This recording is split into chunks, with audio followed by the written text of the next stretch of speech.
Nice buck. This is South Africa's best-selling truck, a Toyota Hilux, better known at home as a bakkie. It's not a bakkie.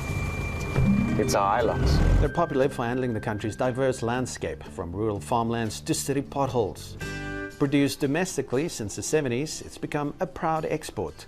One popular destination, India. If you consider that India is a market that produces in the region of about 6 million vehicles, and we as a continent are under 2 million, that then tells you that the potential for us to make cars for the continent and to drive this demand, offshore demand, through an integrated African strategy becomes that opportunity. But when it comes to cars and trucks, it's a two-way street. While bakkies and other models have become a boon for companies like Toyota manufacturing in South Africa, the domestic industry is under pressure from imports, notably affordable vehicles from India and China. Concern is building that South African VW, Mercedes and Ford plants will have to shrink to stay competitive. We are a bakkie producing country. We're responsible for a big portion of global production. I think we're in the region of we're ranking in the top 10 of bakkie production in the world, purely because we have the right incentive program to support that production. So we won't be able to compete with China and India in certain category of products. India is the biggest producer of car imports into South Africa, even as sales from China pick up speed, according to data from Lightstone.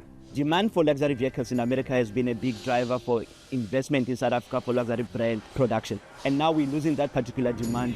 On the other hand, India's largest automaker by market value believes Trump's tariffs are a blessing in disguise for trade. Even before the US president slapped duties on foreign imports, Mahindra South Africa CEO Rajesh Gupta believed the continent is key to the company's growth. We never thought that tariff war will happen, and hence we did the plan. We are committed. We know a bilateral trade and doing it responsibly is to build the confidence between two nations and keep growing. This Mahindra assembly plant in Durban is the biggest outside India. 100 South Africans assemble nearly 1,000 Mahindra pickups each month. Since making the bakkie-inspired model available to South Africans nearly 20 years ago, it's grown to become one of the country's best-selling bakkies. We were making sense to a certain segment initially when we came, like farmers. They knew that something tough is needed for their farm. Following Mahindra, Tata Motors plans to become a big player in South Africa, offering a slate of SUVs to the market for the first time. With global south-to-south trade continuing to grow, there will be winners and losers. Mercedes has already cut jobs in South Africa, with other domestic manufacturers saying they may need to do the same. The question remains whether this increasing competition means the nation's consumers will end up in the driver's seat.